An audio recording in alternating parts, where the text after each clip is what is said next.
Hi, welcome to the second video in my series on grief and loss. I wanted to make this series for you because I know that you are going to have grief and loss experiences many times over the course of a lifetime. You've likely already had some, and there's no getting around that, and they're going to be painful and they may feel challenging. Yet I know that many of you may make your own grief experiences harder than they need to be. Just because you don't have all of the information that could help you make your way through, or you just really don't know how to pay attention to how you're grieving, or it could be something as specific as not having coping skills about how to grieve most effectively. So I want to share with you some of my thoughts about that and specific ways of thinking about your own grief experience if you're going through something right now or for you to have in the future. So that you're going through an experience, it's already hard. The loss and the pain, the sadness of the experience is tough enough. I don't want you to have the added part, the unnecessary part, where you make it more of a struggle for yourself just because you don't know how to manage it more effectively. So that brings me to the first point I want to make. The difference between suffering and pain. When you go through a loss experience, maybe somebody that you love has died, you're going to feel pain, whether that's the sadness, the anger, all of it, all of the feelings. Yet some people describe themselves as suffering. And when they're suffering, they are reacting to the pain of that experience in a way that has some sort of fighting against it. They're not acknowledging that this has happened to me. It's hard. It feels very painful. Yet there's a lot I can do to make my way through it, to navigate through it in a way that has me feel the experience of the loss, but doesn't have me experience the pain in an unduly extreme way. So if you notice yourself in that, if you've had an experience, whether you're having that now or you've had one in the past, where you really felt like you were suffering after a significant loss, I want you to ask yourself this question. How open were you to the idea that this experience happened to me and I'm going to figure out everything I can do to have it be less awful? Or if you think about that, whether it's now or in the past, were you fighting against it, sort of burying it, not wanting to deal with it? That's typically what happens that leads people to suffer. And I just don't want that for you. So the fact that you're listening to this video suggests to me that you're willing to listen to some of the ways that would have you really, working your grief, really managing your grief so that you won't suffer. So great, I love that. Now, if you listen to my last video, as I decided to sort of what I wanted to offer through this series, I realized that I had these, what I ended up calling these grief bites of wisdom that I kept coming up with that are real powerful phrases for you to consider in your own loss experience. The first one I talked about last time was work your grief or it will work you. So that's really what I was just talking about. You being really on top of things. Yes, maybe it's hurting, maybe it's really hard, but you can feel it. You're like, this is a very challenging experience, but I am not going to let it end me. That's what happens when you work your grief, by paying attention and saying, I'm going to be as successful as possible as I can going through this. So that was my first, what I ended up calling my grief bite of wisdom. So the second one I want to offer to you today is that when you experience grief, especially when it's like some of your earlier experiences, and depending on how you grew up, what age you were when the people close to you died, or maybe you're an adult and you haven't had the death of a loved one experience yet. That happens for some people. You may not be that familiar with the grief experience. And because a lot of times in our culture, people don't talk about grief because they're uncomfortable, so we don't share about it and we don't teach each other. We don't help each other in areas where, in other areas of life, I think we do a really good job at helping each other through. If you're not that familiar with it, I want you to consider that as you have your own experience, whether that's the death of a loved one or another major loss, I want you to be really kind and loving towards yourself and accepting of the uniqueness of your own experience. And so, with that, my second bite of wisdom is that grief works in mysterious ways. What I mean by that is, as you notice yourself, especially in the early days after a major loss or the death of a loved one, if you notice yourself having experiences where you're really pining for that person, or I'm going to get real into specifics now. When I say grief works in mysterious ways, some people are kind of taken aback, and with the hundreds of people I've seen over the years as a grief counselor, a common thing people would come, the presenting issue they would come with, wasn't how much they were hurting. It was questioning whether what they were going through was normal or not. And it pained me because on top of everything they were going through, their sadness, their missing of that person, they were also doubting and questioning themselves. And maybe because they didn't want to share things with other people, or they hadn't had other people share similar experiences with them, they said, I heard, is this normal?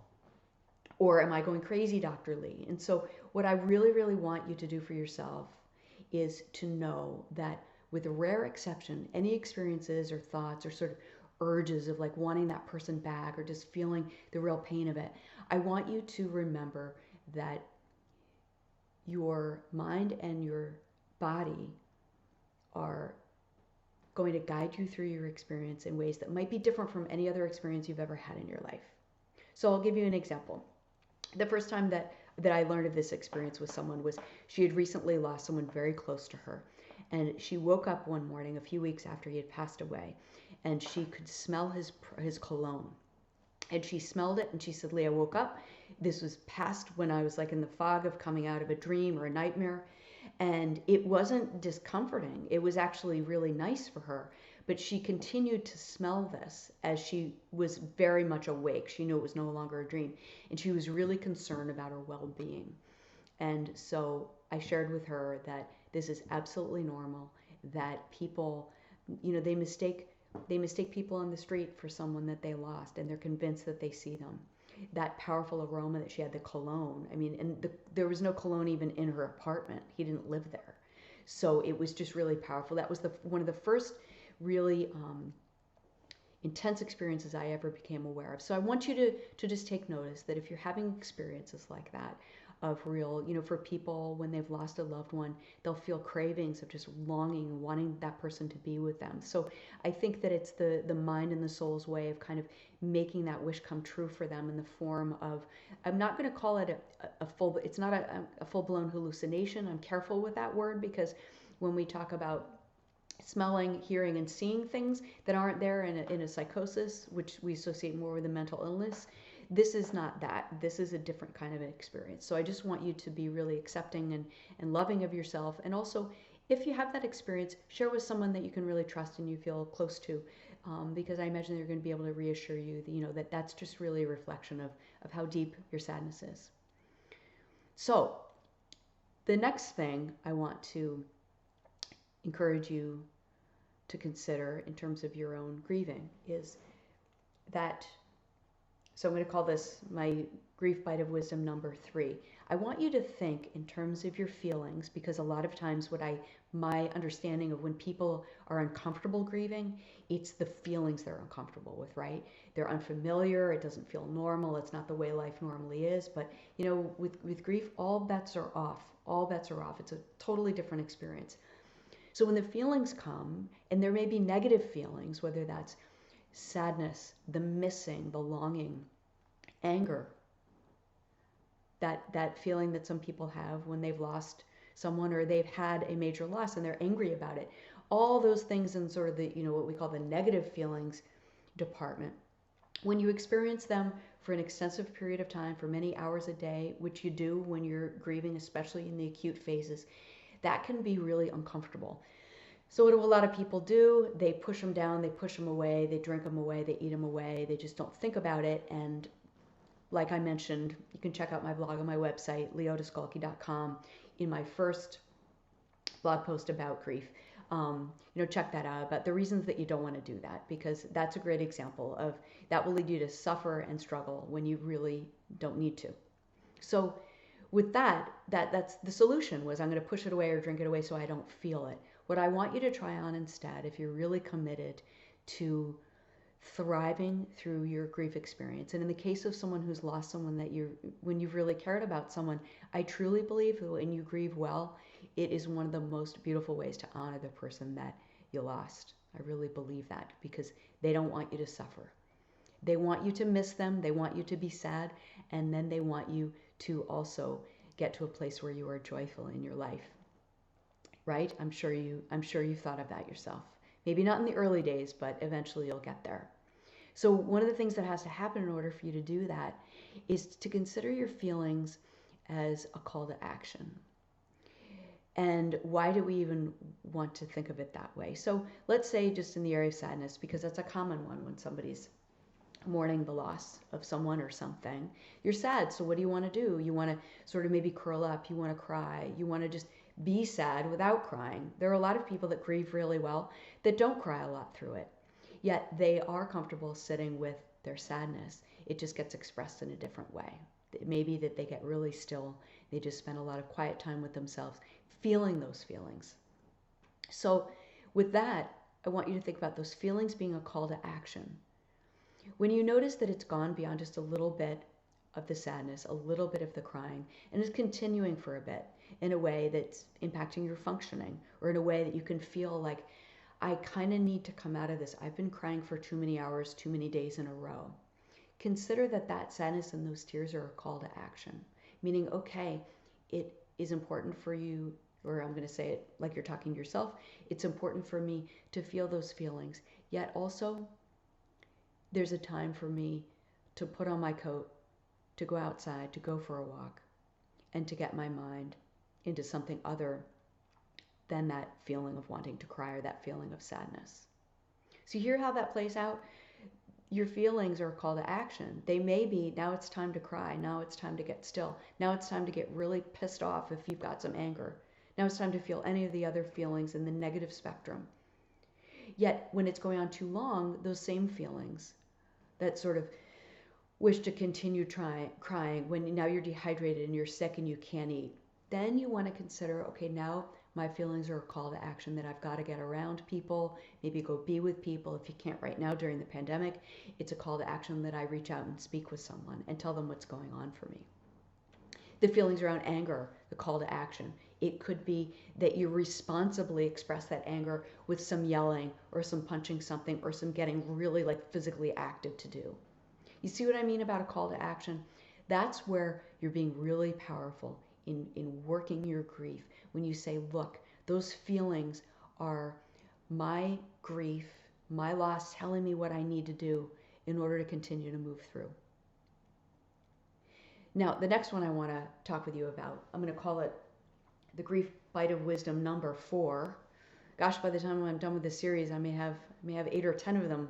I didn't realize, but really as I really have created thoughtfully what I want to share with you, it's really come to my mind how important just having these ways of zoning in on and focusing on very simple thoughts, almost affirmations, if you will, guidelines, really powerful they are in you just managing this the most effective way possible for yourself. So the last one I want to share with you during this video is the idea that, I don't want you to go through this alone. A big experience that I've noticed with people, partly because many people aren't comfortable grieving, and many people aren't comfortable or feel very confident helping other people who are grieving. That's usually because they don't know how to grieve themselves very well. In terms of overall, now those of you who do it really well, congratulations, keep up the good work, and please teach other people and share your experience. But as a culture, Western culture, we're getting a C. We're getting a D in terms of helping each other grieve. And I'm not trying to be mean, I'm not trying to be negative, but just I think it comes from a place of us not knowing how to do it for ourselves and therefore not knowing how to help others. And I say that not to be mean about it, but I say it to say, hey, look, this is something that I want you to get interested in noticing for yourself, so that you, because I know that you want to help other people in your life. I know you want to support them. It's tough to do it in the rough times if you're not really sure how best to be there for them. A great place to start is to learn how to grieve well yourself, and then you'll be more available to them. So a big part of that, because we're not so comfortable, way too many people are trying to go through this, one of the most challenging experiences of their life, where emotional support is probably one of the number one factors in predicting how well they will come through it well. Number one. And it's a time when I notice people actually reaching out for support, whether that's just venting to someone or asking, for support or asking for advice, that in general people do it the least. So I want you to really consider not doing this alone. Could you love yourself enough to reach out and get support from other people? And I'm going to be talking in the next video more about how you can also be a really great support to others. But it really starts with you becoming comfortable, having your own grief experience, and being brave enough to reach out and share it with other people. And that also includes the famous phone call or visits I've had with people where, because I knew well what my mind needed to do, because I had a call to action, I said, hey, look, I don't want to talk about it today. I want to go and I just want to do this with you. I want to just hear about your life. I want to take a break from this. That also qualifies as getting emotional support. Whatever you need to do, paying attention to your gut about what you need to do at that moment. Great, so that about wraps it up for this video. The next time I'm going to be talking about letting go, what that means in terms of you managing well after you've lost someone through death or you've had a major loss. Letting go, not of the person, but letting go of the pain. And also, as part of that, what it means, now more specifically talking about if you've lost someone through death, how you learn to redefine your relationship with that person. We'll talk more about that next time. Hope to see you then. Take care.